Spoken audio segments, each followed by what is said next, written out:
YouTube, man, what's good YouTube? It is your boy Flavour and I'm back with and for another video. So today we're reacting to, as you guys seen from the thumbnail and the title, we're reacting to Mac G coming for L-Tido's podcast or L-Tido's channel.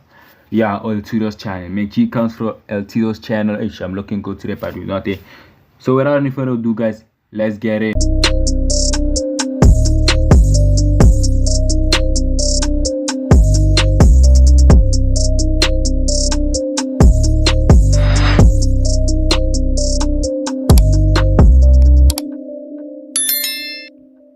Mac G is coming for L-Tido's channel, but not in the way you think. These two have been beefing for a very long time, throwing shots at each other on their podcasts, calling each other out, and making it clear that there was no love lost between them. But now, Mac G might have just pulled his most strategic move yet, and it involves breaking down L-Tido's podcast network from the inside. I'm Ona, and I make weekly videos about things that happen in South Africa. If that's your thing, make sure you subscribe and join the community. Let's rewind for a second and look at how the entire thing started between the two podcast hosts. What makes their beef interesting is that these two represent two completely different sides of South African podcasting. MacGyver leans into raw, unfiltered entertainment, the kind that gets people talking, whether they love it or not. L-Tido, on the other hand, runs his show with a bit more polish. He's calculated, focused on getting exclusive guests, and less about shock value.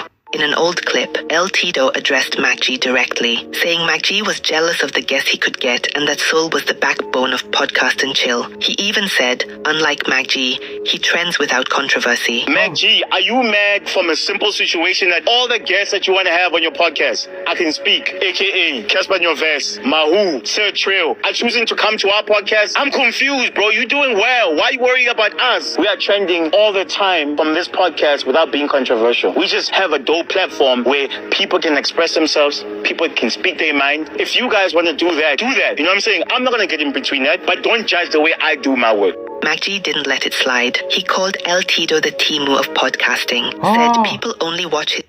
Hi, McGiro. MacGyver. Oh, nah, boy. They say L-Tido is the Timu of podcasting, boy. Oh, shit. I don't know what it means, boy. Show for the guests and even brought Soul into it. Soul tried to stay neutral, saying L-Tido's podcast is actually good, but Mac G just kept going, calling him a failed rapper turned podcaster. Hey, Tido-san. Oh, my word. Hi, how are you? I'm good, and you, Tido-san? I'm alright. Listen, man, it's been a minute. Are you good? I'm okay. Yeah, I haven't seen you in a while. Yeah, it's been a minute. But listen, I've got a message for your baby daddy, right? Please get a pen and paper. You got to write this down. It's very important. It's paramount. Tell him he's getting too excited. He must stay in his lane. He's the table of podcasting. That people do not watch his podcast because of him. It's because of his guests, not him. My backbone. Do you want to add it to that? People watch L-Tido's podcast because of the guests, allegedly. And he's the German podcast. Oh, damn. Oh, nah, boy. L-Tido. L-Tido. Oh, I wouldn't let that slide. Me personally, I wouldn't let it slide. But you can. But I wouldn't. Because you said you're not controversial, you don't trend by being controversial. Yeah, man, gay. Just ask him. What the hell Hey man, like, what did I do to? I sought L-Tido and I told him his show is he's doing well, his show's dope. And then Jiggy, he's saying I showed him fake love. You're the one who's been dissing him and whatever and saying his show is your TV. I said, what problem does he have with me? What the fuck did I do? What the fuck did I say? And you know, when I met him, I was with my mother. So that's the only reason I said nice things about his podcast. No, I meant to tell him the truth in front of my father, you know. It's disrespectful. Like, you know these failed rappers, we've seen this, bro. The LES, his podcast came and went. It's just another, come on, man. We've got bigger fish to fry. By the way, if you're enjoying the video, please click the like button. It really helps the channel and tells YouTube to show this video to more people. Anyways, after this, it seemed as if the beef had died down and everyone was moving on. But it wouldn't last very long. Mac G has continued building his network, and L-Tido has been trying to build something bigger than just his own podcast. Earlier this year, he started forming a small podcast network under his channel, and the first one he added was the New Gen Podcast. It made sense. Podcasts are becoming more like mini media companies now. Everyone wants to own not just one show, but an ecosystem. For L-Tido, this was a chance to grow beyond just being a host and become more of a media mogul. But with that also comes pressure, because when you bring in new, younger creators, you're also dealing with egos, emotions, and internet drama that can blow up at any moment. At first, it was a smart move. The New Gen crew was built up from young YouTubers and streamers like Bruce, Domingos, Aaron, Siv, and Fargo, and it was working. The New Gen were building momentum, pulling in views, and speaking directly to the younger audience L-Tido's channel didn't have. What's going on, Erks, and welcome to the New Gen Podcast.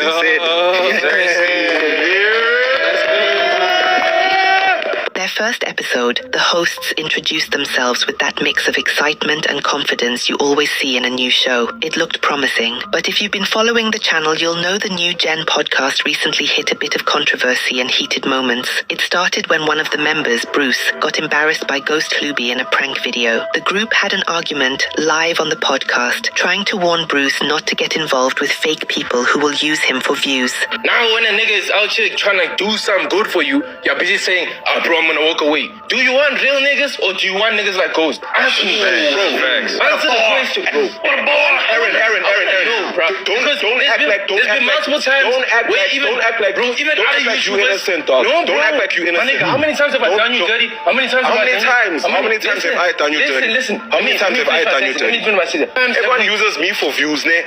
Everyone uses me for views. A lot of people. You're gonna tell me how to act after that? Bro, you're just right now. Then you're gonna tell me how to act after that. You're just talking back to me. You're talking back to the boys. You're not listening to what we're saying. Let me say something quickly, bro. Let us finish talking. Think about what we're saying while we're speaking. Thank you. By the way, Keep we're here it in for your you, head dog. and then answer. Don't walk away. We're not saying keep quiet. We're not saying you don't have an opinion. We're saying just calm down, bro. Then came the plot twist. Aaron did the same thing to Bruce. I actually made a video about this a few days ago, so check it out after this. Aaron went live with Bruce's ex without his knowledge, and it caused some awkward tension within the group. It wasn't just about the ex, it was about loyalty. Your boy has been hitting me up for a meetup. I lost my phone. Regardless if it's content or like in real life, you just don't involve yourself with your homie's ex if that's your homie. You don't bring them on video, you don't talk to. You heard what they said. If that's your homie, if that's your real homie, you don't involve yourself with your homie's ex. And then let look rubbish damn. You come say me I went for the homie's ex. It was never the homie, boy. The bro clearly chose you was never a homie. You can't now come for my hand and then come from what I'm trying to build, destroy it. Then expect me to leave you like that. Hey, hand for a hand, pen for pen. I'll also destroy, baba. Oh, damn. The audience could sense that there was more going on behind the scenes, but at the time it seemed like something they'd moved past. Nothing too major. Just a learning moment. Now, fast forward, it looks like that tension has caused Aaron to leave the group. It just turned into something much bigger, and this is where MacGyver's company has stepped into the picture. Aaron announced that he's been sponsored by Chiller's Punch, which, if you didn't know, is Mac's alcohol brand. In his vlog, you can see him turning down a drink, saying he only drinks Chiller's Punch now. I drink Chiller's Punch. This is literally like Cheetah's Punch, bro. I drink that in the corner, dude. Take a sip. Nah, I only drink that. You want a sip of that? No, because I have my Bahamas. In another clip, he thanks the company for sponsoring all his future streams and content. The sponsor of today's video, shout out Chiller's Punch for sponsoring your boy. Shout out Chiller's Punch for tapping with your boy. They even sponsored our streams. Feel me? First sponsor, thank you to y'all niggas. We do it right now. It's like, well, really serious, chat. It's like, should have brought one right now. No, they have non-alcoholic and alcoholic ones. Feel me? My chair, boys. That's big for Aaron, especially considering how hard it is for South African streamers to get sponsored, but it is also kind of messy. Because remember, the New Gen podcast is under L-Tido's network, so one of L-Tido's own hosts just signed a deal with the same people his boss has a long-standing beef with. Obviously, members of the New Gen would not take this well. Domingos posted a picture of Judas from the Bible, captioned, "Bros are moving like Judas now. Life is crazy." A fan asked why he unfollowed Aaron, and Domingos replied that he didn't, that he got removed. He even said tidoNetwork got removed too. Maybe it's because he signed with the enemy. And if you think about it, this move from MacGyver's side is actually pretty smart. He didn't need to go at L-Tido directly. Instead, he just made a business move, one that strengthens his brand while quietly shaking up L-Tido's network. Aaron might just be doing what's best for himself. The Chillers Punch deal could open doors for him, boost his personal brand, and connect him with the biggest podcast in the country. But from the outside, it definitely looks like... And plus, you see, with this situation, Aaron can just whatever make G network talk. They'll just change a slot or make his own podcast. Oh, nah. McG, I think you can put me, Hotshot Aaron, and you can choose anyone else to be on your podcast. I think it's gonna be fire. It's a business move, very smart. Me, Hotshot Aaron, and somebody else, very much fire. You wanna see? Put us there and we'll rock. Me, I'll rock, baba. Hey, we'll rock and rock and rock and roll. Oh, if you want us to throw shots that side, but in you, hey, we wanna rock. Oh, me nang nanda, but as long as rock, as ya rocker. But guys, this is the end of the video, guys. So if it's your first time here, please like, subscribe, and hit the notification bell, guys. Road to 500 subscribers. W's in the chat that up or before you see you guys watch where exactly, like immediately I drop, you guys watch, and that's in the chat. So W's in the chat, guys. Road to 500 subscribers. Without any further ado, guys, I'm Flavour and I'm out. Stay humble. Never forget where you came from. Stay hungry. Keep that fire in your